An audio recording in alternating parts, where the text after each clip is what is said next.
tonight on Elon Local News. Honoring Dr. King, hear how the Elon community is commemorating his legacy this year. Tracking Izzy, the snow we've seen may not be the last in this week's forecast. Healing through unity, Elon's Jewish community response to the synagogue hostage situation in Texas. Those stories and more. Elon Local News starts now. Live from the Jane and Brian Williams studio at Elon University School of Communications, you are watching Elon Local News. Good evening, and thank you for joining us for our winter term special. I'm Naomi Washington. And I'm Jenna Manderioli. We begin tonight with some coronavirus updates.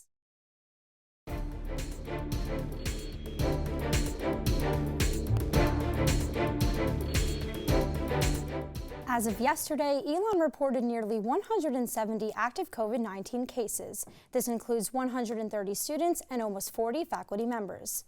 As the Omicron variant, a more transmissible strain of the virus, increases cases across the nation and on campus, some students, like sophomore Rachel Melanated, are concerned about the safety in the classroom and the lack of hybrid options. It's the university's role. It's their responsibility to keep up with all of us, and I feel like they're not doing that. Elon has not yet implemented any additional safety measures since last week's surge in positive cases, but is prepared to do so. Sophomore Danny Gutierrez says as more of the Elon community received their booster, he will feel more comfortable on campus. If the majority of campus was boosted, I would see no issue with there being no regulation of campus activities and having people coming in and out without being tested before they come back. The deadline for students to receive their booster shot and upload documentation is 2 weeks from now. Booster clinics continue to be held on campus over the next few weeks. For more information and to register to get boosted, visit the link below on your screen. Alamance County remains a high transmission area for COVID-19. Rising case counts are contributing to the nursing shortage in Alamance County and across the nation. According to Chief Nurse Executive Cone Health Kenneth Remper, emergency departments in the area have had to put a cap on the number of patients they treat because there aren't enough nurses to treat the demand. This is very unusual now at this third, fourth, fifth stage of the surge, that it's even more challenging to fill the positions because the impact that the overall pandemic has had on the emotional health and the physical health of a lot of our care providers, not only nurses, but other professionals at the bedside. Remper encourages those in the community to do what they can to prevent the spread in hopes of keeping individuals out of hospitals. The more we can prevent the need for the healthcare services, the less the demand is on a very limited supply. So that would be a gift from the public. If we could increase vaccinations and mask wearing, that would be wonderful. Remper reminds everyone to get vaccinated, wear a mask, and wash your hands. The Jewish community on campus is still healing from Saturday's events when a British citizen took 4 hostages at the Congregation Beth Israel Synagogue in Colleyville, Texas. The man was in the synagogue for 11 hours before an FBI hostage rescue team entered the synagogue, killing the suspect. On campus, Rabbi Mendy Minkowitz says he did not see the news until Saturday night, but when he began to understand what was occurring, he said one of his first thoughts was, "Are we doing this again?" It's sort of something that we have muscle memory for. We have like a toolbox that we know to resort to when something like this happens, and we have to band together. We have to, dig deep to find more strength to continue being proud Jews, to not be silent.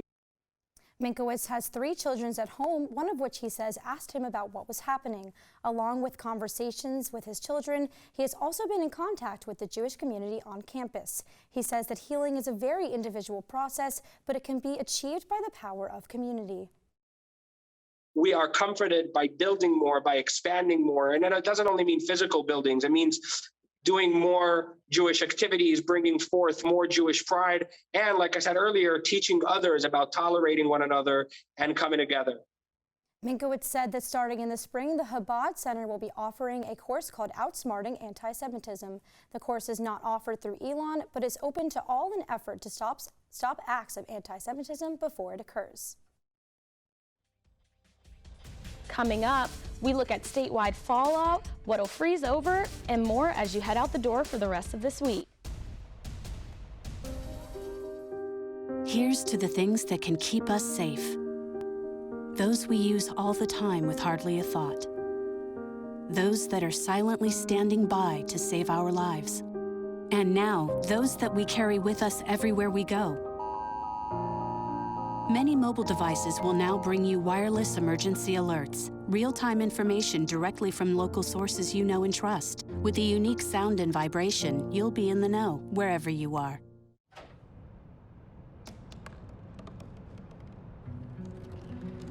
They said I couldn't dream. Called me a piece of trash and swore that's all I'd ever be.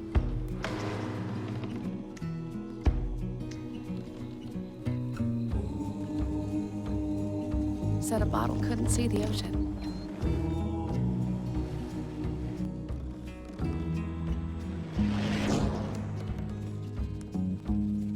Give up. Go back to the dumpster. But I didn't listen. I made my way.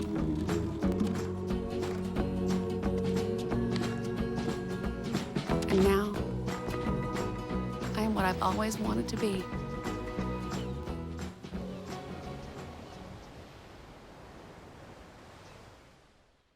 Hamilton was adopted from a rescue in 2008. He really likes to be around people. And as soon as I start to make my breakfast, Hamilton is right there. I get out my mat and I'm doing a downward dog and he's underneath. He's quite the pug about town. He gets invited to a lot of parties. He knows he's a pretty big deal. I mean, look at this little face. How could you not love him?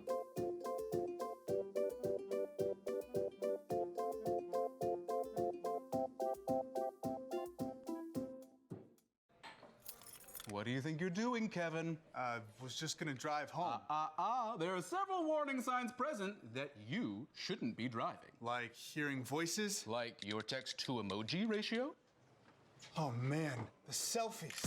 Selfie, nailed it. We all have warning signs that let us know that we're probably not okay to drive. Mine is pretending to be your subconscious. Craig, come on man, let's split a ride home.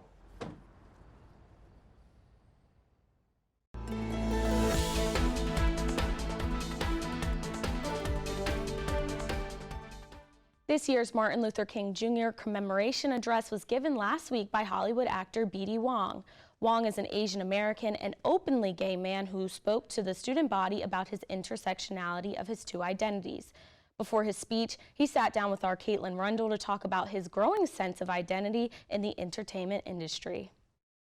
I'd love to first start talking about a drama teacher that you talked about being colorblind. She didn't give me parts that were super racially specific. Like I wasn't playing an African American part in a play about African Americans in which the pain and struggle of African Americans are really a big part of it, and that you really want to not appropriate that experience. But she gave me parts that were more neutral racially, and should be more neutral and should be thought of as more neutral. Like I played the Music Man, okay? So I played the Music Man. Nobody cares what race the Music Man is, really. Could you just go a little more in depth with what that means to you, this idea of non-traditional casting? Traditional casting is very narrow-minded casting. Non-traditional casting is anything that takes you outside of that narrow box. And so that includes how abled people are. It depends. It has to do with their race. It has to do with their gender. It has to do with all kinds of things.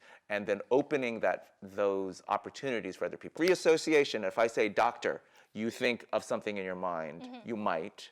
You're a young person, so maybe you don't. But a lot of people do, and the initial instinct is to push against that. I would love to kind of skip ahead a little bit into your career and talk about Butterfly. You won a Tony Award. You were the first Asian American to win a Tony Award for a featured actor.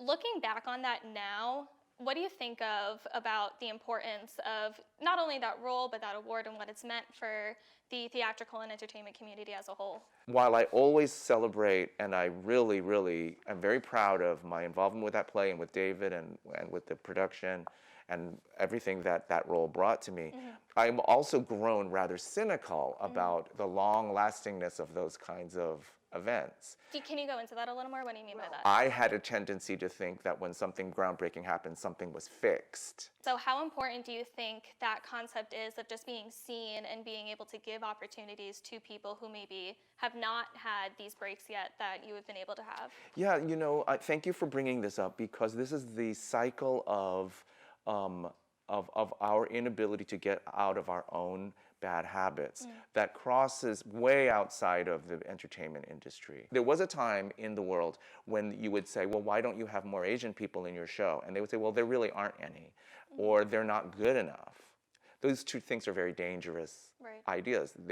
There are plenty, and many of them are young enough to just need the experience to be able to compete in a very competitive business. If you could just kind of sum up some points that you're going to hit on in your speech, how would you kind of sum that up? There was a time in my life where I thought I was completely outside the argument or the discussion of civil rights. Like, that was for white people and black people, and that I wasn't involved in that. And now as the discussion of racial equality becomes more complex and more varied and more nuanced, you understand how the racism of one race of people affects and is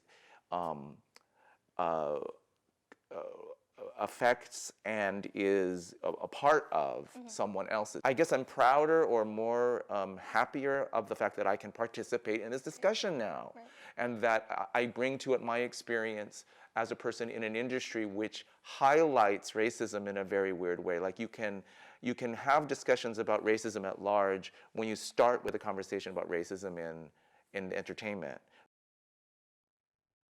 For the full interview, as well as more on B.D. Wong's time at Elon, visit elonnewsnetwork.com. MLK Day events continue both locally and on campus. Our Margaret Faust joined us earlier today in Burlington with an updated event schedule. I am standing next to a memorial of Reverend Dr. Martin Luther King Jr. outside of a community center in Burlington. The city said that there was going to be an event to celebrate the life and legacy of Dr. King. However, the doors are locked and nobody is here. The storm and icy conditions may be a contributing factor. However, the university is hosting a series of events tomorrow. The Office of Inclusion's Excellence, Education, and Development, along with the CREED, are going to celebrate Dr. King and the National Day of Healing tomorrow. There will be a special college coffee at noon in McKinnon Hall, a walk for racial healing later in the day, starting in front of the Alamance building, and a How We Heal dinner in Lakeside 212 and 213. There's a chance some of these events might be modified or moved inside if inclement weather conditions continue into tomorrow. But for more information on the events, you can contact the Office of Inclusion Excellence, Education, and Development. For Elon News Network, I'm Margaret Faust in Burlington. For more information on these events, you can contact the Office of Inclusive Excellence, Education, and Development with the number at the bottom of your screen. Melanated Melodies, the first predominantly black a cappella group at Elon, will be performing at College Coffee tomorrow in McKinnon Hall in honor of MLK Day. Queen Asada Stevens founded Melanated Melodies during the pandemic in 2020. She says her inspiration to start this group was to bring black students together on campus. I think it means a lot for Melanated Melodies to be asked to be performing for MLK Day, especially as a black group. To just be thought of in that way and that highly, I think it's an honor to be able to do that and commemorate him on that day in that way. Malachi Turnipseed joined Melanated Melodies this past fall and says he is honored to perform for the holiday. MLK didn't do what he did, we might not have this opportunity now to be on a predominantly white campus and have the opportunity to sing on y'all's show, so it's really important. And we should always, whenever these opportunities arise, to celebrate the fact that we made it, that black people have made it so far in America, that opportunity should be taken. And Melanated Melodies will be joining us live in the studio later this evening.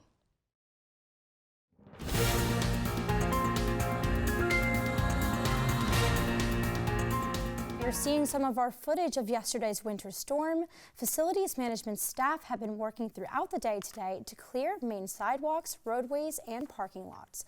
Campus Recreation and Elon Dining have adjusted their hours of operation, with the Corey Athletic Center, McEwen Food Hall, and Lakeside Dining Hall all closing at 8 p.m. tonight. The Elon area totaled almost a quarter-inch of snow, sleet, and ice yesterday, and temperatures in the low teens. But our Ellis Chandler has more on when this winter weather might begin to melt. Thanks to Naomi and Jenna, we didn't get as much freezing rain as expected, which is definitely what the weather forecasters were hoping for. Instead, we got sleet, which is a much more solid, dense form of ice, while snow is a lot more delicate and crystallized. So what you're seeing on the ground today is definitely frozen over, but it's because of the sleet and not because of the snowflakes. If you can avoid it, do not drive today, tonight, or even tomorrow. Wind gusts above 15 miles per hour today and tonight make it about 10 degrees cooler than it actually is. So the thermometer may be above freezing, but the wind chill puts us back in the 20s. According to the North Carolina Department of Public Safety and Duke Energy, there's less than 100 power outages in Alamance County at this time, but over 80,000 customers have been served. The worst of the power outages were in western counties headed towards the mountains. A crash killed 2 people on I-95 in Nash County about an hour and 40 minutes east of here near Durham yesterday morning, where a couple from Myrtle Beach died while their SUV crashed when a wintry mix was falling. Last night, a tractor-trailer crashed in Durham and tipped off the overpass above US 15501. The highways were blocked and the truck driver was taken to a hospital for treatment. Looking ahead at the weather back here on campus, temperatures tonight will be back down in the 20s, but the skies should clear up beginning around 8 o'clock or so we're not going to see any more of these gray skies. The sun should make an appearance tomorrow with temperatures in the mid to late afternoons reaching almost 40 degrees, but tomorrow morning heading to class, it could be in those low 20s still. Black ice is definitely going to be something to look out for tomorrow as everything on the ground here refreezes. So if you're headed to class, headed to the dining hall, or even attempting to get back out on the road, make sure you're driving and going very, very safely and giving yourself some time to do so. Wednesday, we'll see temperatures back up in the 50s, but some of the coldest weather of the season is coming in Friday and towards the weekend. So even if we only get rain, we could even see some more snow. It'd be a little too soon to put away your boots and your ice scrapers just yet. Naomi and Jenna, back to you in the very warm studio. Class scheduled for tomorrow will be delayed to 12 p.m. and most campus offices will not open until then as well. Well, Jenna, it is so cold outside. It literally feels like however many layers I put on, there's just not enough to make it through those walks across campus. I stayed in most of the day yesterday just to avoid the cold myself. Yeah, and I can't lie, the weather is pretty. It's pretty seeing the snow outside. It really is. Elon alum are becoming some of arts and entertainment's newest essential workers. Hear more right after this.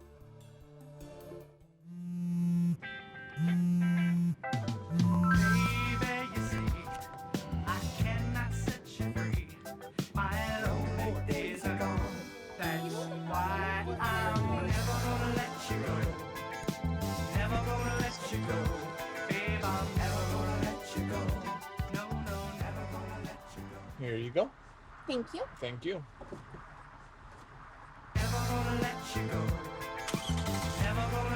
Can you help me with this? My new dad teaches me all kinds of stuff. Sure. He helps me with homework. That would be 3.6795. Thanks. Yep. He helps me with my decision making. I wouldn't use this one. Ever. And he's even teaching me how to drive. And that's why cars have bumpers. I'm learning so much. You don't have to be perfect to be a perfect parent. Thousands of kids in foster care will take you just as you are.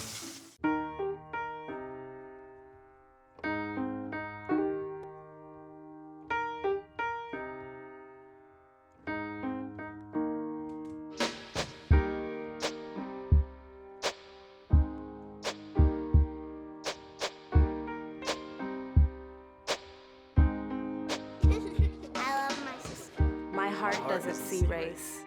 Love is love. Hey, you. Yeah, you. Getting that that college education, what are you gonna do? Graduate and take some office job? Be like everybody else? Or will you dare do something different? Like be a teacher. You could be my teacher. You got the skills. The smarts? Yes, you. You could be the teacher I never forget. That'd be cool. Does that corporate job even have recess? What are you gonna make of yourself? What are you gonna make of me?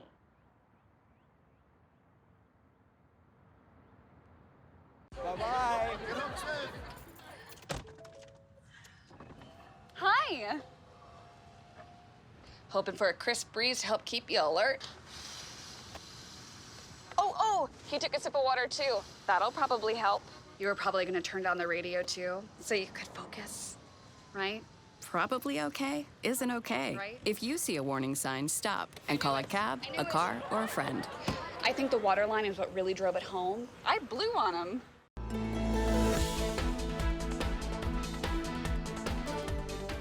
Panhellenic recruitment will now be virtual for at least 3 of the 5 days due to COVID-19 concerns on campus, and students are quickly adapting to these changes. Elon sophomore Allie McGee is one of many who waited an extra year to do Panhellenic recruitment with hopes of participating in person. I don't really know. I was like upset, but I was like, oh, there's always next year. Like I always was like, I had hope that like I would be able to have that in-person rush. And now that it's like kind of like been like broke to again that like I'm gonna miss like another milestone. So that's kind of like upsetting. Change is impacting how Panhellenic community is preparing for recruitment. It may assist some members who are returning to campus with less than a day before recruitment begins. Grace Morgan is a member of Delta Delta Delta who is studying abroad this month. Before recruitment went virtual, she was worried about making it back to campus on time. I think I was excited for in person. I was dreading it because of the J-term trip, because that's just a lot of stress coming from Germany to Elon to recruitment. But I thought it'd be much more interesting doing it in person. It was going to be more fun learning and talking to girls who are in person and getting to know them way better than a Zoom computer. McGee says even if Panhellenic recruitment switches to a fully virtual format, she will still participate. A number of plans for the preference round and bid day are still being considered, and as of now, Interfraternity Council recruitment in early February is still set to be in person. Breakthrough cases resulting from the Omicron variant is proving that swings, understudies, and standbys are the reason why the show can go on in theaters across the country. From Broadway to national tours, Elon alumni are proving that they're the hidden heroes of theater. Our Ellis Chandler has more. It's kind of fun to get to feel like you're like saving the day a little bit. Last week, music theater alum J.J. Neiman got the call to return to his role as a swing performer in the Broadway show The Book of Mormon. He says between injuries and illnesses, swings are more invaluable than ever. People have to do like 8 shows a week is like literally like the Olympics. You know, not every show is built the same. Some shows are harder than others, maybe some more vocally, some more physically, or emotionally, but like performing on Broadway is like being a pro athlete almost.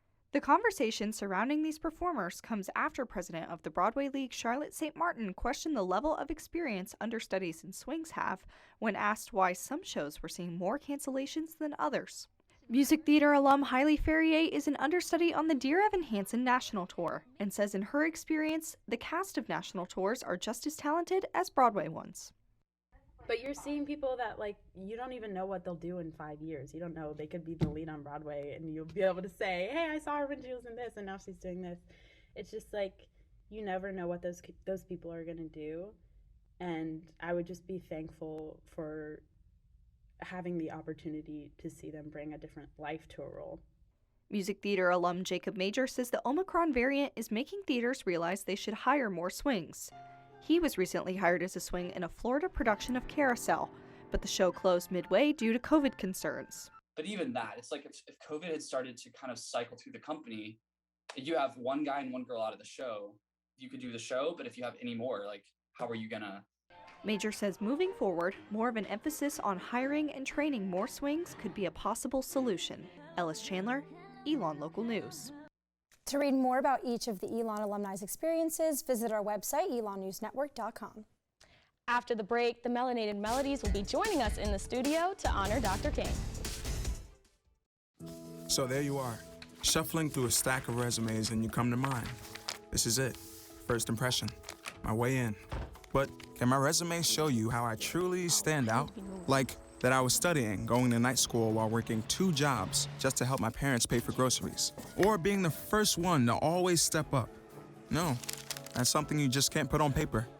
Look beyond the resume and discover new ways to develop great talent that is dedicated, hardworking, and determined like me. Open road, here comes the Heffley family. Whether it's a short trip or a long haul. Estimated time, 47 hours. They will beg. You're hungry? I'm happy to provide. They will plead. Deep fried butter on a stick. But whatever you do, don't wimp out. Now you're talking. Make them buckle up. He can't hurt. Remember, safety first. Cheese curls second. Are you orange? Jordan knows he shouldn't eat this entire bowl of nachos, but tonight he's earned that right. Because a few hours ago, in the middle of happy hour, he recognized a sign. Not from the gods or a bolt of lightning, but from a double heart, a kissy face, and a fourth ha in ha ha ha. That's when Jordan knew he was buzzed. So when it was time to go, he got a ride home instead of driving. Be a legend like Jordan. Recognize your buzzed warning signs and get a ride home. Buzz driving is drunk driving.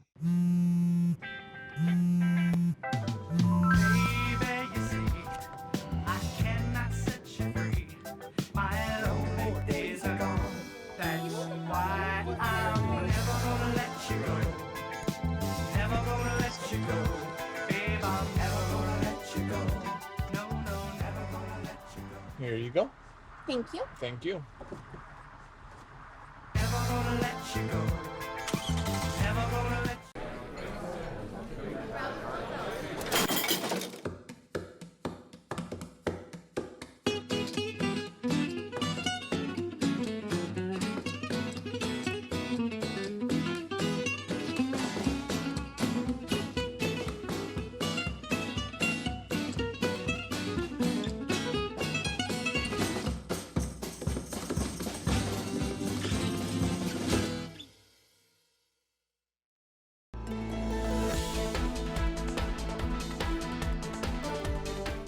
Over 900 Elon students, faculty, and staff are currently abroad in 38 different winter-term study abroad programs, despite the Omicron variant.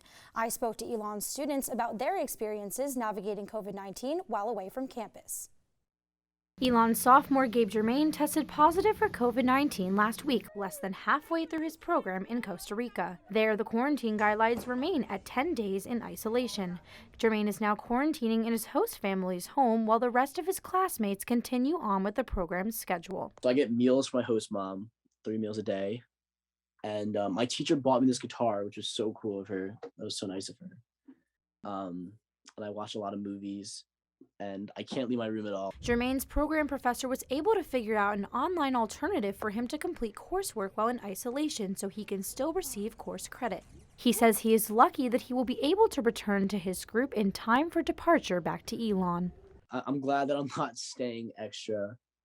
But yeah, if people do get COVID toward the end, like that would be a really bad problem, because then you're not going to get back, until your 10 days are up. Germain is not alone. The Global Education Center developed individual plans to allow each program to continue if students or program leaders test positive for COVID-19.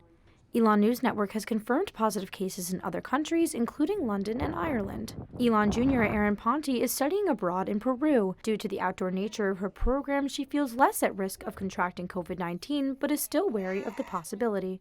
I have to go back to school and get ready for next semester, and my sorority has recruitment coming up, so I'm required to be there and my flight has to go in. So if I'm delayed a few days, me not being there does screw up a lot of other people's plans. Despite the risk of COVID-19, Ponte says she believes everyone in her program was eager to gain the abroad experience. Yesterday we all climbed almost 17,000 feet above sea level, which is insane for me to think about. My professor this morning told us we were the first class to all make it up. Partially that could be because all of us were we have been in quarantine and we're so excited to journey out and experience what life is like. Thank you so much for joining us. Here's Melanated Melodies to play us out.